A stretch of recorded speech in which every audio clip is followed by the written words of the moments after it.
고용노동부가 감정노동으로 인한 정신적인 피해를 산재로 인정하는 시행령을 입법 예고했습니다. 소위 갑질 고객으로 인한 정신적인 피해를 보상해주겠다는 것이지만 그것이 업무로 인한 피해라는 것을 입증해야 하기 때문에 문제로 지적되고 있는데요.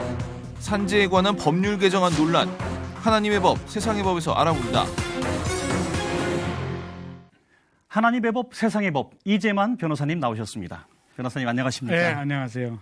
네, 변호사님 어디 뭐 만만한 직업은 없겠습니다만 특별히 요즘에 계속 매스컴에서 특별히 서비스업에 종사하는 분들이 고통을 겪는 일들이 참 많은 것을 이렇게 방영하는 걸 봤습니다.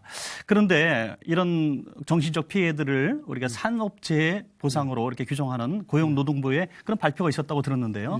여기서도 말씀해 주시죠. 이 이제 감정 노동자라고 하면 이제 서비스업 종사자들을 감정 노동자라고 하죠. 보통 이제 고객들을 응대할 때 좀 화나는 일이 있어도 화내지 못하고 웃음으로 응대해야 되니까 네네. 감정적으로 노동을 하는 것과 같다 해서 감정 노동자라고 하죠. 근데 이 감정 노동자들이 결국은 그 고객들의 어떤 여러 가지 그 이른바 갑질이라고 하는 네네. 이런 행동들 때문에 사실은 여러 가지 그 정신적 피해를 입고 있어요. 네네. 그래서 이 정신적 피해에 대해서 산재로 인정해 주자 해서 그 법이 입법 예고되고 있습니다. 네, 그렇군요. 네. 근데 정신적 피해 거기에 대해서 또 산업재해 보상을 하고 이런 법 절차를 진행하다 보면은 참 모호한 기준이 있을 것 같아요. 어떻게 보십니까? 이제 정신적 피해라고 그러면 보통 이제 외상 후 스트레스 장애라든지 또는 적응 장애 또는 우울증 같은 경우를 말합니다. 근데 이제 이런 경우에는 보통 이제 고객들에 의해서만 이런 피해가 생기는 것은 아니고 직장 상사나 또는 동료들 간에도 이런 경우가 생길 수 있어요. 그렇군요. 특히 얼마 전에 그 땅콩 회항 사건, 네네네. 그 경우는 직장 상사에 의해서 생겨서 과연 이것이 산재로 인정해 줄 것인지 여부가 이제 쟁점이 되고 있었죠.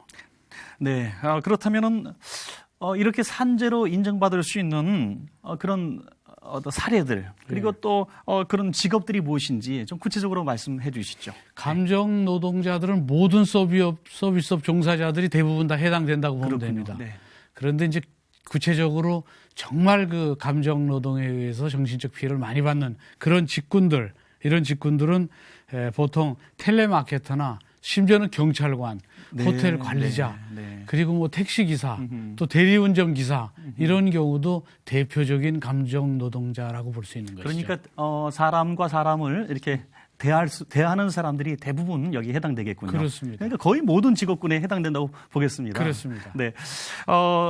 또 그런 직업들이 포함되는데요. 그렇다면은 내가 산업재해 이제 보상을 좀 받으려고 하는데 정신적 피해를 입었다 그러는데 그것을 증명하려고 한다면은 우리가 보험을 해도 자동차 보험을 한번 적용을 해도 또는 우리가 어떤 증명 서류를 만들어야 되는데 내가 정신적 피해를 입었다는 그런 증명은 어떻게 받을 수 있겠습니까? 그때 증명은 이제 의사들이 하게 되는데 그동안 외상 후 스트레스 장애 같은 경우는 상당히 증명하기 어려웠고요. 요즘에 이제 적응 장애나 우울증 같은 건 비교적 의학이 발달돼서 판단이 쉽습니다. 네. 그래서 이번 산재 이제 우울증이나 적응 장애 이런 부분이 다 이제 포함되는 것으로 되어 있고요. 그래서 지금 현재는 이 산재에 대해서 증명할 수 있는 의학적 발전이 많이 돼 있기 때문에 얼마나 많은 사람들이 이 혜택을 받을 수 있느냐가 문제인 것이죠. 네, 그렇군요. 근데 이 정신적 피해라고 하는 것은 사실 육체적인 피해, 물질적 손해와 좀 차별이 있는 것 같습니다. 어떤 물질적 손해는 물질을 배상하면 되고 또 육체가 다치면은 병원에서 치료받으면 되는데 이 정신적 피해 참 모호한 것 같습니다. 보통 이제 그 정신적 피해라고 하면 특히 그 감정 노동자들의 피해는 일종의 그 마음의 감기라고도 합니다. 네, 그렇게 그러니까 감기라는 건 이제 쉽게 걸리고 쉽게 나지 않습니까? 그게 그만큼 이 감정 노동자들의 정신적 피해는 쉽게 피해를 받을 수 있어요. 그런데 문제는 감기처럼 쉽게 낫지 않는다는 점에 있습니다. 그리고 어떤 육체적인 피해보다도 감정적인 피해가 더 골이 깊고 더 상처가 깊습니다. 그래서 이번에 산재에 결국 정신적 피해를 포함하게 되는 것이죠. 그렇군요. 과거에는 없던 법이 개정될 때마다 느끼는 것은 과거에는 이것이 그렇게 크게 문제화되지 않았었는데 최근 들어서 이렇게 법규가 개정되기까지는 많은 분들이 고통을 받았다는 그런 증거 아니겠습니까? 어떻게 보십니까? 그 안전보건공단에서 업무 스트레스 그 강도에 대한 그 보고서가 있는데 한 3,000 65명 정도를 조사했어요. 표본 조사했더니 그중에 26.6%가 이 감정노동의 그 정신적 피해에 시달리고 있다고 합니다. 그런데 실제적으로는 지난해 그렇게 그 3,000명 정도 조사했는데도 한 26.6%가 그 피해를 결국 얘기하고 있는데 실제적으로 구제받은 정신적 피해로서 구제받은 사람은 47명밖에 되지 않아요. 그러니까 결국 상당히 많은 사람들이 피해를 호소하지만 산재로서 구제받지 못하고 있다는 것을 알 수 있죠. 47명 뿐이라면 정말 적은 숫자인데요. 그렇습니다. 그 적은 숫자가 받은 것도 사실 이번이 처음인가요? 그렇죠. 네. 아니, 그동안은 이제 받아왔었죠. 네, 예. 근데 그 47명이라는 숫자만 보더라도. 그 누적된 개수. 예, 1년 동안에. 그렇군요. 그러니까 현실을 결국 제대로 반영하지 못하고 있다는 것이죠. 그러니까 그 감정노동에 의한 피해는 많은데 산재로서 구제받은 사람은 극히 적다. 네네. 그래서 산재보험의 적용 범위를 상당히 넓혀야 되겠다. 이것이 이제 이번에 입법 취지죠. 네, 그렇군요. 이런 입법 예고가 됐는데요. 그럼 각 사업장에서 모든 사람들이 이걸 숙지해야 될 텐데요. 어떻게 보십니까? 그 정신적 그 장애 피해로서 받은 사람이 이제 47명밖에 되지 않은데 그 이외에도 근로자 외에 근로자와 유사한 특수 형태 업무 종사자들도 감정 노동에 많이 시달리고 있죠. 그래서 그런 사람들이 이제 주로 보면 학습지 교사, 보험 설계사, 또 대리운전 기사도 있고 카드 모집인, 대출 모집인 이제 이런 사람들이 이제 많이 포함되어 있고요.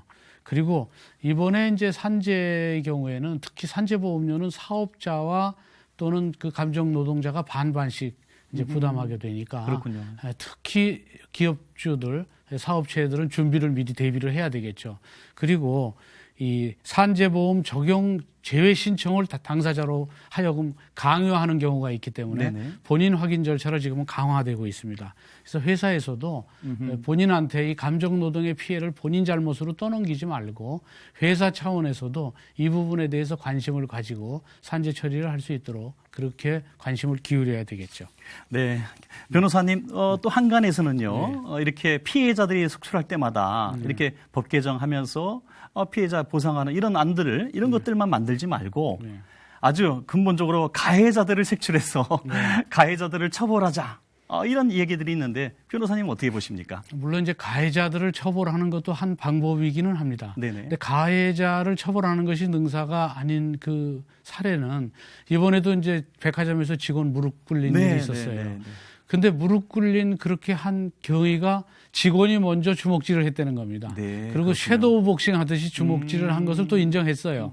그러다 보니까 이게 고객의 잘못인지 직원의 잘못인지 이런 것도 또 판단을 해야 되고 그래서 결국은 이제 쌍방의 잘못일 수도 있으니까 무조건 그 가해자를 처벌하는 것보다는 이걸 어떻게 하면 잘 해결할 수 있는지 결국은 이런 문제들에 대해서는 회사 측에서도 관심을 갖고 이 산재보험의 적용 범위를 확대하면서 이 감정 노동자들을 구제하는 방안을 강구해야 될 것이고요. 또 특히 사회 지도층 인사들에 의한 무슨 캐디에 대한 성추행도 있었고 여러 가지 많은 문제들이 있었지 않았습니까? 계속 매스컴에 나오죠. 이제 그럴 경우에 그 지도층에서 어떤 정신적 피해를 상위 계층에다 가하면 그 계층은 또 낮은 계층이 또 하는 식으로 이런 식으로 갑이 을에게 또 을이 갑의 입장에서 또 을에게 이런 식으로 악순환이 되니까 사회 지도층에 있을수록 점점 더 솔선수범해서 이런 일이 없도록 남을 상대를 배려하고 또 그들을 존중하는 그런 마음가짐이 필요하죠. 그래서 마태복음에도 보면 결국 크고자 하는 자는 너희를 섬기는 자가 되고 으뜸이 되고자 하는 자는 너희를 섬기는 자가 되라 하는 그 말씀처럼 결국 남을 섬기는 그런 배려하는 그런 마음가짐이 아주 필요하다고 보겠습니다. 네. 이 법을 말씀하시는 변호사님께서도 사실은 이 법 개정을 하고 또 가해자를 색출해서 처벌하는 이게 능사가 아니고 이제 서로 섬기는 마음으로 이렇게 잘 대해줘야 이 문제가 해결될 수 있다 이렇게 말씀해 주셨는데요. 참 귀한 말씀 같습니다.